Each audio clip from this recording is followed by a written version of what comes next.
സ്നേഹം, ദിവ്യസ്നേഹം, സ്നേഹം, ദിവ്യസ്നേഹം. നിങ്ങളുടെ വീടുകളിൽ കുടുംബ പ്രാർത്ഥനയുണ്ടോ? ദയവ് ചെയ്ത് കുടുംബ പ്രാർത്ഥന ഉണ്ടെന്ന് പറയുന്നവർ കരമുയർത്തിക്കാട്ടെ. ഹല്ലേലൂയ. ദൈവത്തിന് സ്തോത്രം. ദൈവം നിങ്ങളെ അനുഗ്രഹിക്കുമാറാകട്ടെ. നിങ്ങൾ എപ്പോഴൊക്കെയാണ്? രാവിലെയും വൈകുന്നേരമാണോ പ്രാർത്ഥിക്കുന്നത്? ഓക്കെ. അനേകം ആളുകൾ കുടുംബ പ്രാർത്ഥനയെ ഉപേക്ഷയായി വിചാരിക്കുന്നുണ്ട്. ഇനി പലരും കരങ്ങൾ ഉയർത്തിയിട്ടില്ല. ഒരുപക്ഷെ നിങ്ങളുടെ വീട്ടിൽ മറ്റാരും തന്നെ സഹകരിക്കുന്നില്ല എങ്കിൽ നിങ്ങൾ തന്നെ ഇരുന്നിട്ട് പ്രാർത്ഥിക്കുക. നിങ്ങൾ പ്രാർത്ഥിക്കുമ്പോൾ മറ്റുള്ളവരും കൂടി വന്നിട്ട് പ്രാർത്ഥിക്കാനിടയാകും. നിങ്ങളുടെ ഭവനം ഒരു പ്രാർത്ഥന ആലയമാക്കി മാറ്റണം. നിന്റെ മക്കൾക്ക് മാത്രമല്ല അനുഗ്രഹമാകേണ്ടത്, നിന്റെ വീട്ടുകാർക്കും നിന്റെ ബന്ധുക്കൾക്കും ചുറ്റുപാടുമുള്ളവർക്ക് അനുഗ്രഹമായിട്ട് തീരേണ്ടത് ആവശ്യമാണ്. ലുദിയയുടെ ഹൃദയത്തെ ദൈവം തുറന്ന സമയത്ത്, അവൾ പ്രാർത്ഥിച്ചതായ സമയത്ത് അവൾ വീട്ടുകാരെ എല്ലാം രക്ഷിക്കപ്പെടുത്തുവാനിടയായി. ദേവദാസന്മാരോട് നിർബന്ധിച്ചിട്ട് അവൾ തന്റെ വീട്ടിൽ പ്രാർത്ഥന വയ്ക്കുവാനിടയായി. പിന്നീട് ലുദിയയുടെ ഭവനത്തെക്കുറിച്ച് വചനത്തിൽ പറയുന്നു, അത് പ്രാർത്ഥനാ സ്ഥലമായിട്ട് മാറിപ്പോയി. അവളുടെ ഭവനം ഒരു സഭയായിട്ട് മാറി.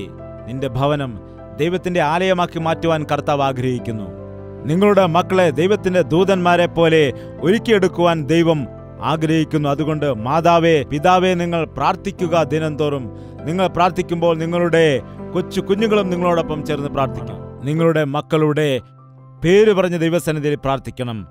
ആരും അനുസരിക്കുന്നില്ല എങ്കിൽ, നിങ്ങൾ പറയുന്നത് കേൾക്കുന്നില്ല എങ്കിൽ, ആരെങ്കിലും മാനസാന്തരപ്പെടുന്നില്ല എന്ന് ഉദ്ദേശമുണ്ടെങ്കിൽ അവർക്ക് വേണ്ടി ഉപവസിച്ചുകൊണ്ട് ദൈവസന്നിധിയിൽ നിങ്ങൾ പ്രാർത്ഥിക്കുക. തീർച്ചയായും ദൈവം വിടുവിക്കുക തന്നെ ചെയ്യും. നിങ്ങളുടെ മക്കൾ ദൈവസന്നിധിയിൽ വലിയ ആളുകളായിരിക്കാൻ നിങ്ങൾ ആഗ്രഹിക്കുന്നുണ്ടോ? അതോ ഭൂമിയിൽ വലിയ ആളുകളായിരിക്കുവാനാണോ ആഗ്രഹിക്കുന്നത്? സെബദീപുത്രന്മാർ ദൈവസന്നിധിയിൽ അവരെ കൂട്ടിക്കൊണ്ടുവന്ന സമയത്ത് കർത്താവിന് മുൻപിൽ നിർത്തിയിട്ട് എന്താണ് അവർ പ്രാർത്ഥിക്കുവാനിടയായത്? എൻ്റെ ഈ രണ്ടു മക്കളും നിന്റെ രാജ്യത്തിൽ ഒരുവൻ നിന്റെ വലതുഭാഗത്തും ഒരുവൻ നിന്റെ ഇടതുഭാഗത്തും ഇരിക്കുവാനിടയാകണം എന്നാണ് ചോദിച്ചത്. എന്താണ്? നിങ്ങൾക്ക് മനസ്സിലായോ? ഈ ലോകത്തിൽ ഇരിക്കുവാൻ വേണ്ടിയല്ല, സ്വർഗലോകത്തിൽ ദൈവത്തിന്റെ രാജ്യത്തിൽ നിന്റെ സിംഹാസനത്തിന്റെ ഇടതുവശത്ത് ഒരുവനും വലതുവശത്ത് ഒരുവനും ഇരിക്കണമെന്നാണ് ആ അമ്മ ആഗ്രഹിച്ചത്. എത്ര പേർക്ക് ഇങ്ങനെയുള്ള ആശയുണ്ട്? നിങ്ങളുടെ ആഗ്രഹം ലോകത്തിൽ വലിയവരാകാനാണോ സ്വർഗത്തിൽ വലിയവരാകാനാണോ? ദൈവത്തിൽ ഏൽപ്പിക്കപ്പെടുന്നവൻ ഒരിക്കലും ദരിദ്രരാവില്ല. നിങ്ങളുടെ മക്കൾക്ക് വേണ്ടി നിങ്ങൾ പ്രാർത്ഥിച്ചാൽ ദൈവം അവരെ തലയാക്കും, ഒരിക്കലും അവരെ വാല് ആക്കുകയില്ല. നിങ്ങൾ മക്കൾക്ക് വേണ്ടി ദൈവം മുമ്പാകെ കരഞ്ഞാൽ നിങ്ങളുടെ മക്കൾ ലോകത്തിൽ ധന്യരായി മാറാനിടയാകും. അതുപോലെ തന്നെ നിങ്ങളുടെ ജീവിതത്തിൽ വൻ കാര്യങ്ങൾ മക്കളുടെ ജീവിതത്തിൽ കൂടി ദൈവം നിറവേറ്റി നിങ്ങളെ ഭാഗ്യവാന്മാരാക്കി മാറ്റുകയും ചെയ്യും. പിശാച് കുടുംബങ്ങളെ താറുമാറാക്കി കളയേണ്ടതിനു വേണ്ടി അന്നു തന്നെ തന്ത്രമൊരുക്കുവാനിടയായി. ഏദൻ തോട്ടത്തിൽ വെച്ച് തന്നെ ഭാര്യയ്ക്കും ഭർത്താവിനും തമ്മിൽ ഭിന്നത ഉണ്ടാക്കി. എൻ്റെ അസ്ഥിയുടെ അസ്ഥിയും എൻ്റെ മാംസത്തിന്റെ മാംസവും എന്നൊക്കെ വിളിച്ച് പുകഴ്ത്തി സ്നേഹത്തോടെ സംസാരിച്ച ആദാമ് തിന്നരുതെന്ന് കൽപ്പിച്ച പഴം തിന്നപ്പോൾ എന്താണ് വിളിച്ചതെന്നറിയാമോ? എന്താണ് വിളിച്ചത്? ദൈവം ചോദിച്ചു, എന്തിനു തിന്നു? അറിവില്ലാതെ തിന്നതാണ്. അസ്ഥിയിൽ നിന്നുള്ള അസ്ഥി, മാംസത്തിൽ നിന്നുള്ള മാംസവുമായി എൻ്റെ ഭാര്യ തന്നതുകൊണ്ടാണ് തിന്നത്. അവൾ നരകത്തിൽ പോയാൽ എനിക്ക് സ്വർഗത്തിൽ പോകാൻ കഴിയുമോ? ഞങ്ങൾ രണ്ടും ഏക ശരീരമാകുമെന്ന് നീയാണല്ലോ പറഞ്ഞത്. അതുകൊണ്ട് എൻ്റെ പ്രിയപ്പെട്ടവളായ ഭാര്യ തന്നതുകൊണ്ടാണ് ഞാൻ കഴിച്ചത് എന്നാണോ പറഞ്ഞത്? ഒരിക്കലുമല്ല. നീ എന്നോടൊപ്പം ഇരിക്കുവാൻ തന്നിരിക്കുന്ന ഈ സ്ത്രീ തന്നതുകൊണ്ടാണ് ഞാൻ തിന്നതെന്ന് പറഞ്ഞു. അല്ലാതെ ഞാൻ ഒരിക്കലും അങ്ങനെയുള്ളൊരു മനുഷ്യനല്ല എന്നാണ് പറഞ്ഞത്. എന്താണ് പറഞ്ഞത്? ഈ സ്ത്രീ തന്നതുകൊണ്ട് ഞാൻ തിന്നു എന്ന രീതിയിലാണ് സംസാരിക്കുന്നത്. അവന്റെ കുറ്റമല്ല എന്ന്. അപ്പോൾ തന്നെ ഭാര്യയെ തള്ളിക്കളയുവാനിടയായി. ഭാര്യയെ കുറ്റം പറയുകയാണ്. എന്തുകൊണ്ടാണ് ഈ കാലത്ത് അനേകം ഭർത്താക്കന്മാരും തങ്ങളുടെ ഭാര്യമാരെ താഴ്ത്തിക്കെട്ടി സംസാരിക്കുന്നത്, എപ്പോഴും കുറ്റപ്പെടുത്തി സംസാരിക്കുന്നത്? നിന്റെ ഭാര്യയെ ചേർത്ത് നിർത്തുക. നിന്റെ ഭാര്യ നിനക്ക് അടിമയല്ല, നീ നിന്റെ ഭാര്യയ്ക്ക് ദൈവവുമല്ല. നിങ്ങൾ രണ്ടുപേരും ഒരുപോലെയാണ് എന്ന സത്യം മനസ്സിലാക്കുക. നിന്റെ ഭാര്യയെ നിന്നോട് ചേർത്ത് നിർത്തുക. ഭർത്താവ് കുറ്റം ചെയ്താൽ നിന്റെയും കൂടെ കുറ്റമാണെന്ന് മനസ്സിലാക്കുക. നമുക്കറിയാം, അബീഗയിൽ ദാവീദിന്റെ അടുത്ത് ചെന്നിട്ട് തന്റെ ഭർത്താവായ നാബാലിന് വേണ്ടി ദാവീദിനോട് യാചിക്കുകയാണ്. ഭർത്താവിന്റെ കുറ്റം എന്റെ മേൽ വെക്കുക, അവൻ ദുസ്വഭാവമുള്ളവനാണ്, അവൻ കുറ്റം ചെയ്തത് എന്റെ മേൽ വെക്കുക എന്ന് പറഞ്ഞ് യാചിച്ചു. കണ്ടില്ലേ? അതാണ് പ്രാർത്ഥന. അല്ലാതെ ദൈവസന്നിധിയിൽ ചെന്നിട്ട് എൻ്റെ ഭർത്താവിനെ ദൈവമേ ഒരു പാഠം പഠിപ്പിക്കണമേ, അവൻ്റെ കാൽ ഒടിപ്പിക്കണമേ എന്ന് പ്രാർത്ഥിക്കുന്നതല്ല യഥാർത്ഥമായ പ്രാർത്ഥന. എൻ്റെ ഭർത്താവിനെ മാറ്റണമേ, എൻ്റെ ഭർത്താവിനോട് ക്ഷമിക്കണമേ, അദ്ദേഹം മദ്യത്തിൻ്റെ ലഹരിയിലാണ്, ബോധമില്ലാതിരിക്കുകയാണ്, എൻ്റെ ഭർത്താവിനോട് മനസ്സറിയണമേ, കരുണ കാട്ടണമേ, അദ്ദേഹത്തെ മാനസാന്തരപ്പെടുത്തണമേ എന്ന് പറഞ്ഞ് കണ്ണുനീരോടെ ദൈവസന്നിധിയിൽ പ്രാർത്ഥിക്കുന്നതാണ് യഥാർത്ഥ പ്രാർത്ഥന. നിന്റെ ഭർത്താവ് ദുഷ്ടനാണെന്ന് പറഞ്ഞുകൊണ്ട് അദ്ദേഹത്തെ ഉപേക്ഷിച്ചു കളഞ്ഞാൽ അയാളും നശിച്ചു പോകും, നിന്റെ ജീവിതവും നശിക്കും, നിന്റെ മക്കളുടെ ജീവിതവും നശിക്കും. നിന്റെ ഭർത്താവിന് വേണ്ടി നീ കണ്ണുനീരൊഴുക്കിയാൽ ഒരു പുതിയ വ്യക്തിയായിട്ട്, പുതിയ മനസ്സ് കൊടുത്ത് പുതിയൊരു വ്യക്തിയാക്കി മാറ്റിയെടുക്കുവാൻ യേശുവിന് കഴിയും. നമ്മുടെ കർത്താവ് വെറുതെ പറയുന്ന ദൈവമല്ല, അവന് പ്രവർത്തിച്ച് കാണിക്കുവാൻ കഴിയും. ഏതെങ്കിലും ജീവിതത്തിൽ അത്ഭുതം നടന്നുവെന്ന് പറയുന്നതായ ആളുകൾ ചെറിയൊരു തലവേദന മാറുമ്പോൾ, അല്ലെങ്കിൽ ഒരു വയറുവേദന മാറുമ്പോൾ, എന്തെങ്കിലും പനി മാറുന്നതായ സമയത്ത് വലിയൊരു അത്ഭുതം സംഭവിച്ചു എന്നൊക്കെ സാക്ഷ്യം പറയാറുണ്ട്. എന്നാൽ നാം ശ്രദ്ധിക്കുകയാണെങ്കിൽ ഒരു പാപിയുടെ മാനസാന്തരത്തെയാണ് ഏറ്റവും വലിയ അത്ഭുതമായിട്ട് ദൈവം കണക്കാക്കുന്നത്. ഒരു ദുഷ്ടൻ നല്ല വ്യക്തിയായിട്ട് മാറുന്നതല്ലേ വലിയ അത്ഭുതം. ഒരു ദുർമാർഗി നല്ല രീതിയിൽ ജീവിക്കുന്നതല്ലേ വലിയ അത്ഭുതം. അത് ചെയ്യുവാൻ കഴിയുന്നവൻ യേശുക്രിസ്തു മാത്രമാണ്. അതുകൊണ്ട് അവനെ ഏൽപ്പിച്ചു കൊടുക്കും. അതുകൊണ്ട് കുടുംബത്തിന് വേണ്ടി നാം പ്രാർത്ഥിക്കണം. ബുദ്ധിയുള്ള സ്ത്രീ തൻ്റെ വീട് പണിയാനിടയാകും. ബോഷയായവളോ തൻ്റെ സ്വന്തം കൈകൊണ്ട് തന്നെ തൻ്റെ വീട് നശിപ്പിച്ചു കളയുവാൻ ഇടയാകുന്നു. പുരുഷൻ എത്ര നല്ല വ്യക്തിയാണെങ്കിലും സ്ത്രീ ബോഷയാണെങ്കിൽ ആ കുടുംബം അനുഗ്രഹിക്കപ്പെടില്ല. എത്ര സമ്പാദിച്ചാലും ഒന്നും ബാക്കിയുണ്ടാവുകയില്ല. കുടുംബത്തിൽ സമാധാനവും സ്വസ്ഥതയും കാണുകയില്ല. കുഞ്ഞുങ്ങൾ അനുസരിക്കില്ല, മാതാപിതാക്കളെ ബഹുമാനിക്കില്ല, ജീവിതം നശിച്ചു പോകും.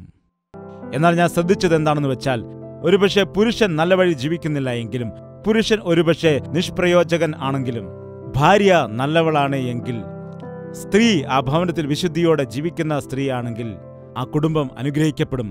ആ ഭർത്താവ് മാനസാന്തരപ്പെടും. ആ കുടുംബത്തിൽ അനുഗ്രഹമുണ്ടാകും. അവിടെയുള്ള കുഞ്ഞുങ്ങൾ അനുഗ്രഹിക്കപ്പെട്ടവരായി മറ്റുള്ളവർക്ക് പ്രയോജനമുള്ളവരായിട്ട് ജീവിക്കുന്നത് കാണാം. അതുകൊണ്ട് പ്രിയപ്പെട്ട സഹോദരിമാരെ, നിങ്ങളുടെ മേൽ എത്ര വലിയ ഉത്തരവാദിത്തം ഉണ്ടെന്ന് നിങ്ങൾക്ക് അറിയാമോ? നിങ്ങൾ പ്രാർത്ഥിച്ചാൽ നിങ്ങളുടെ മക്കൾ അനുഗ്രഹിക്കപ്പെടും. നിങ്ങളുടെ മക്കളുടെ മക്കളും അനുഗ്രഹിക്കപ്പെടും. നിങ്ങളുടെ കുടുംബം പണിയപ്പെടാനിടയാകും. കുടുംബ വ്യവസ്ഥയെ തകർക്കുവാൻ പിശാച് തക്കം പാത്തിരിക്കുകയാണ്. ഭാര്യ ഭർത്താക്കന്മാരെ തമ്മിൽ ഭിന്നിപ്പിച്ചിട്ട് വിവാഹമോചനം കൊണ്ടുവന്നിരിക്കുന്നു. വിവാഹമോചനം ഇന്ന് വന്ന കാര്യമല്ല, മോശയുടെ കാലത്ത് തന്നെ ഉള്ള കാര്യമാണ്. അതുകൊണ്ടാണ് ഉപേക്ഷണ പത്രം കൊടുത്ത് ഉപേക്ഷിക്കുവാൻ അനുവാദം കൊടുത്തത്. അതാണ് പരീശന്മാർ ചോദ്യം ചെയ്തത്. ഉപേക്ഷണ പത്രം കൊടുത്ത് എൻ്റെ ഭാര്യയെ ഉപേക്ഷിക്കുവാൻ കഴിയുമോ? എൻ്റെ ഭാര്യയെ വിവാഹമോചനം കൊടുക്കാൻ കഴിയുമോ? അപ്പോൾ കർത്താവ് പറഞ്ഞു, വ്യഭിചാര വിഷയം കാരണമല്ലാതെ തൻ്റെ ഭാര്യയെ ഉപേക്ഷിച്ച് മറ്റൊരാളെ വിവാഹം കഴിക്കുന്നവൻ വ്യഭിചാരം ചെയ്യുകയാണ്. ഉപേക്ഷിക്കപ്പെട്ടവളെ വിവാഹം ചെയ്യുന്നവനും വ്യഭിചാരം ചെയ്യുകയാണ്. അപ്പോൾ ചോദിച്ചു, അത് മോശ തന്നതല്ലേ? അപ്പോൾ പറഞ്ഞു, നിങ്ങളുടെ ഹൃദയ കാഠിന്യം നിമിത്തമാണത് വന്നത്, അല്ലാതെ ദൈവത്തിന് ഹിതപ്രകാരമുള്ളതല്ല. ദയവ് ചെയ്ത് വിവാഹമോചനത്തിന് വേണ്ടി നിങ്ങൾ നിൽക്കരുത്. ദയവ് ചെയ്ത് ശ്രദ്ധിക്കുക. പിതാവ് ചെയ്യുന്ന പാപത്തിന്റെ പരിണത ഫലം എത്രമാത്രം മക്കളിലേക്ക് വരുമെന്നറിഞ്ഞുകൊണ്ട് നിങ്ങൾ തീർച്ചയായും പിതാക്കന്മാരെ ഭയപ്പെടുക. ദൈവത്തെ അനുസരിക്കുക. നിങ്ങളുടെ പാപത്തിന്റെ ഫലം നിങ്ങളുടെ മക്കളിലേക്ക് വരുന്നതിന് മുൻപ് തന്നെ നിങ്ങൾ ദൈവസന്നിധിയിൽ ഏറ്റുപറഞ്ഞ നിങ്ങളുടെ പാപങ്ങളെ ഉപേക്ഷിക്കുക. അമ്മമാരെ, നിങ്ങളുടെ ദോഷത്തിന്റെ ഫലം മക്കളിലേക്ക് വരുന്നതിന് മുൻപേ, നിങ്ങളുടെ പാപങ്ങൾ നിങ്ങളുടെ മക്കളുടെ മേൽ വരുന്നതിന് മുൻപ് തന്നെ, നിങ്ങളുടെ ശാപം നിങ്ങളുടെ മക്കൾക്ക് ശാപമായി തീരുന്നതിന് മുൻപ് തന്നെ കർത്താവിന്റെ സന്നിധിയിൽ വന്ന് പശ്ചാത്താപിച്ച് ഏറ്റുപറയുക. കുടുംബ വ്യവസ്ഥയെ തകർത്ത് കളയണം. കുഞ്ഞുങ്ങളുടെ ജീവിതം നശിപ്പിക്കണം. രാജ്യങ്ങളെ നശിപ്പിക്കണം. പ്രപഞ്ചത്തെ നശിപ്പിക്കണം. മാനവരാശിയെ നശിപ്പിക്കണം. അവനുവേണ്ടി ഒരുക്കിയിരിക്കുന്ന അഗ്നി നരകത്തിലേക്ക് ജനത്തെ കൂട്ടിക്കൊണ്ടു പോകണം എന്ന് പിശാച് വിചാരിച്ചുകൊണ്ട് ഗർജിക്കുന്ന സിംഹത്തെ പോലെ ആരെ വിഴുങ്ങേണ്ടുന്നു എന്ന് നോക്കി നടക്കുകയാണ്. അതുകൊണ്ട് ഉണർന്നിരുന്ന് പ്രാർത്ഥിക്കുക. പിശാച് എന്റെ മക്കളുടെ മേൽ ദൃഷ്ടി വയ്ക്കുവാൻ പാടില്ല. ഫറവോനോട് പറഞ്ഞു, ജനം മുഴുവൻ ദൈവത്തെ ആരാധിക്കേണ്ടതിന് ഞങ്ങളെ കടത്തിവിടുക എന്ന്. അപ്പോൾ ഫറവോൻ പറഞ്ഞു പാടില്ല എന്ന്. പിന്നെ പറഞ്ഞു, നിങ്ങൾ പുരുഷന്മാർ മാത്രം പോയി വരികയെന്ന്. കാരണം പുരുഷന്മാർ പോയ ഭാര്യയും മക്കളെയും അന്വേഷിച്ച് വീണ്ടും തിരികെ വരുമെന്നു. അവർ പറഞ്ഞു, ഞങ്ങൾ കുടുംബത്തോടെ പോവുകയുള്ളെന്ന്. അപ്പോൾ പറഞ്ഞു, ശരി, നിങ്ങൾ കുടുംബമായിട്ട് പോയിട്ട് നിങ്ങളുടെ ആസ്തിയും സമ്പത്തും മൃഗങ്ങളെയെല്ലാം വിട്ടിട്ട് പോവുക. അപ്പോൾ അതിനുവേണ്ടി വരുമല്ലോ എന്നാണ് വിചാരിച്ചത്. അപ്പോൾ മോശ പറഞ്ഞു, ഒന്നും ഞങ്ങൾ ഇവിടെ ഉപേക്ഷിച്ചിട്ട് പോകുകയില്ല. ഞാനും ഞങ്ങളുടെ ജനവും സന്താനങ്ങളും എല്ലാവരും ഒരുമിച്ച് ഇവിടെ നിന്ന് പോകുമെന്ന് പറഞ്ഞു. അതെ, നമ്മുടെ വീട്ടിൽ ഒരു നിസ്സാര വസ്തു പോലും, ഒരു ചെറിയ വസ്തു പോലും പിശാചിന് കൊടുക്കുകയില്ല. ഒരു ഡസ്റ്റ്ബിന് പോലും പിശാചിന് തൊടുവാൻ കൊടുക്കുകയില്ല. പിശാചിന് പ്രവർത്തിക്കുവാൻ അല്പം പോലും ഇടം കൊടുക്കുകയില്ല. സകലതും എൻ്റെ ദൈവത്തിന് വേണ്ടി മാത്രമുള്ളതാണ്. ഞാനും എൻ്റെ കുടുംബവുമോ ഞങ്ങൾ യഹോവയെ സേവിക്കുമെന്ന് പറഞ്ഞു. എന്ന് എത്ര ആളുകൾക്ക് ധൈര്യത്തോടെ ഈ സമയത്ത് പറയാൻ കഴിയും? ഞാൻ ഇപ്പോൾ പ്രാർത്ഥിക്കാൻ പോകുന്നു. വായ് തുറന്ന് പറയുക. വായ് തുറന്ന് ഉറക്കെ പറയുക. പിശാച് കൈകൾ ഉയർത്തുമ്പോൾ സന്തോഷിക്കും. എന്നാൽ വായ് കൊണ്ട് പറയുകയാണെങ്കിൽ അവൻ ഓടിപ്പോകാനിടയാകും. അവൻ യൂസ്ലെസ് ഫെലോയാണ്. ആരാണവൻ? പിശാച് തോറ്റുപോയ ശത്രുവാണ്. എന്റെ വീട്ടിൽ കിടക്കുമോ? എന്റെ മക്കളുടെ കാര്യത്തിൽ ഇടപെടുമോ? എന്റെ കുടുംബത്തിൽ വരുമോ? Get out. പിശാചിനോട് എതിർത്ത് നിൽപ്പിൻ, അപ്പോൾ അവൻ നിങ്ങളെ വിട്ടിട്ട് ഓടിപ്പോകും. നിങ്ങളുടെ കുടുംബത്തിലെ പ്രശ്നത്തിന്, നിങ്ങളുടെ വീട്ടിൽ സമാധാനമില്ലാത്തതിന്, സ്വസ്ഥതയില്ലാത്തതിന് കാരണം ആരാണെന്നറിയാമോ? ഈ പിശാചാകുന്നു. അവൻ വഞ്ചകനാണ്, അവൻ കള്ളനാണ്, അവൻ ചതിയനാണ്, അവൻ തന്ത്രങ്ങൾ മെനയുന്നവനാണ്, നിങ്ങളെ തകർക്കുവാൻ നോക്കിയിരിക്കുന്നവനാണ്. അവനെ നിങ്ങളുടെ വീട്ടിൽ നിന്ന് പുറത്താക്കുമ്പോൾ നിങ്ങളുടെ കുടുംബത്തിൽ ദൈവത്തിന്റെ സമാധാനമുണ്ടാകുവാനിടയാകും. തൽക്കാലം വണക്കം നമുക്ക് പ്രാർത്ഥിക്കാം. ഈ സമയത്ത് നിങ്ങളുടെ കുടുംബത്തിൽ ഒരു വലിയ അത്ഭുതം ചെയ്യുന്നതിന് വേണ്ടി, നിങ്ങളുടെ കുടുംബത്തെ പിശാചിന്റെ പിടിയിൽ നിന്ന് വിടുവിക്കുന്നതിന് വേണ്ടി ദൈവം ആഗ്രഹിക്കുന്നു. നിങ്ങളുടെ അസമാധാനം മാറ്റിയിട്ട് സമാധാനം നൽകാൻ അവൻ ആഗ്രഹിക്കുന്നു. കരങ്ങൾ ഉയർത്തി കർത്താവിനോട് പ്രാർത്ഥിക്കും. എല്ലാവർക്കും എഴുന്നേറ്റ് നിൽക്കാം. വായു തുറന്ന് കർത്താവിനോട് പ്രാർത്ഥിക്കാം.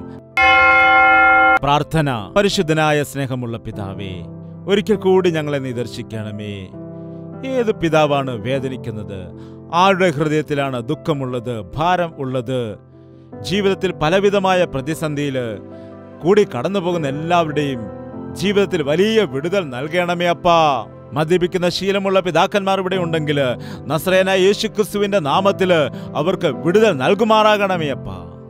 സ്വയം നാശത്തിലേക്ക് പോയിക്കൊണ്ട് തങ്ങളുടെ കുടുംബത്തെ നശിപ്പിക്കുന്ന ആരെങ്കിലും ഇവിടെ ഉണ്ടെങ്കിൽ ഈ സമയം പ്രാർത്ഥിക്കുമ്പോൾ തന്നെ അവരുടെ ജീവിതത്തിൽ വലിയ മാറ്റം നീ കൊണ്ടുവരണമേ. അവരുടെ ഹൃദയത്തിൽ വലിയ പശ്ചാത്താപം ഉണ്ടാക്കണമേ അപ്പാ. അവർ ഇഷ്ടപ്പെടുന്നതായ ആ പാപത്തെ വെറുക്കുവാനുള്ള പുതിയ മനസ്സവർക്ക് കൊടുക്കണമേ. ഏതു സഹോദരിയാണ്, ഏത് മാതാവാണ് തൻ്റെ വീട്ടിലെ അനുഗ്രഹത്തിന് തടസ്സമായിരിക്കുന്നത്, ആത്മീയമായിട്ട് മുന്നേറുവാൻ കഴിയാതെ ഇരിക്കുന്നത്? അവരോട് നീ ഇന്ന് കരുണ കാട്ടുമാറാകണമേ. അങ്ങനെയുള്ള ആളുകളെ നിന്റെ മക്കളായിട്ട് നീ മാറ്റിയെടുക്കണമേ. നിന്നോട് പ്രാർത്ഥിക്കുന്ന വ്യക്തികളാക്കി മാറ്റണമേ. പിശാച് കൊണ്ടുവരുന്ന സകല തടസ്സങ്ങളിൽ നിന്നും, സകല ബന്ധനങ്ങളിൽ നിന്നും നീ സ്നേഹിക്കുന്ന നിന്റെ മക്കളുടെ കുടുംബങ്ങളെയെല്ലാം വിടുവിക്കുമാറാകണമേ അപ്പാ. പിശാചിന്റെ തന്ത്രങ്ങളിൽ നിന്ന് വിടുവിച്ച് സമാധാനം കൊടുക്കുമാറാകണമേ. എല്ലാ കുടുംബത്തിലും ദൈവത്തിന്റെ സാന്നിധ്യം, സമാധാനം വരുവാൻ കൃപ കൊടുക്കണം. കർത്താവേ, നീ യഥാർത്ഥമായും ഞങ്ങളുടെ കുടുംബത്തിന്റെ അധിപതിയായിട്ട്, നായകനായിട്ട് വരുമാറാകണമേ. നിന്റെ സമാധാനവും നിന്റെ സന്തോഷവും ഞങ്ങളുടെ സകല ഗൃഹങ്ങളിലും ഉണ്ടായിരിക്കാൻ സഹായിക്കണമേ. എവിടെയാണോ ക്രിസ്തു ഉള്ളത് അവിടെ സമൃദ്ധിയുണ്ട്, അവിടെ അനുഗ്രഹമുണ്ട്. ലോകത്തിലുള്ളതായ സമ്പാദ്യമല്ല, ലോകത്തിലെ പണമല്ല വലുത്, ക്രിസ്തുവിന്റെ സമ്പാദ്യമാണ്. ക്രിസ്തു നൽകുന്നതായ സമ്പത്താണ് വലുത് എന്ന് മനസ്സിലാക്കാൻ ഞങ്ങളെ സഹായിക്കണമേ. അങ്ങനെയുള്ള ആഗ്രഹം ഞങ്ങളുടെ മക്കളുടെ ഹൃദയങ്ങളിൽ നീ കൊടുക്കണമേ. അങ്ങനെ അവർ ലോകത്തിന്റെ പിന്നാലെ പോകാതെ, ലോകത്തിന്റെ ഇഷ്ടത്തിന് പിന്നാലെ പോകാതെ, പിശാചിന് കീഴ്പ്പെട്ടു പോകാതെ യൗവന മോഹങ്ങളെ ഉപേക്ഷിച്ച് ഓടിപ്പോകുവാൻ വിശുദ്ധിയോടുകൂടി, സ്നേഹത്തോടുകൂടി, വിശ്വാസികളോടുകൂടി പ്രാർത്ഥനയുടെ കൂട്ടത്തിൽ ആയിരിക്കുവാൻ ഞങ്ങളുടെ മക്കളെ എല്ലാം നീ സഹായിക്കുമാറാകണമേ അപ്പാ. യേശു ക്രിസ്തുവിന്റെ നാമത്തിൽ അപേക്ഷിക്കുന്നു പിതാവേ. നമ്മുടെ പിതാവായ ദൈവത്തിന്റെ സ്നേഹവും പുത്രനായ യേശു ക്രിസ്തുവിന്റെ കൃപയും ആശ്വസിപ്പിച്ച് വഴി നടത്തുന്ന പരിശുദ്ധാത്മാവിന്റെ കൂട്ടായ്മയും സഹവാസവും നാം ഓരോരുത്തരോടും പ്രാർത്ഥിച്ച സകല വിഷയങ്ങളോടും ഇന്നു മുതൽ എന്നേക്കും ഉണ്ടായിരിക്കുമാറാകട്ടെ. ആമേൻ, ആമേൻ, ആമേൻ.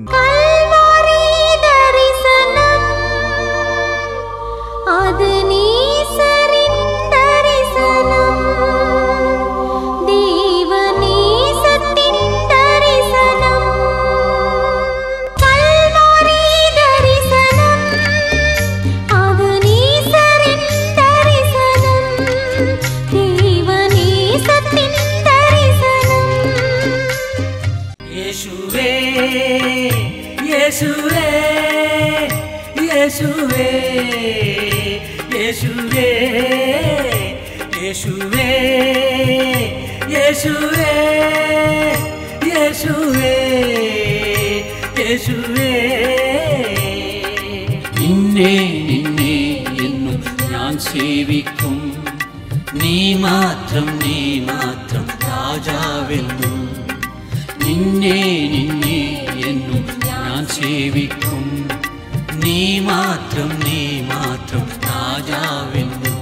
യേശുവേ യേശുവേ യേശുവേ യേശുവേ യേശുവേ യേശുവേ യേശുവേ യേശുവേ യേശുവേ യേശുവേ യേശുവേ യേശുവേ യേശുവേ യേശുവേ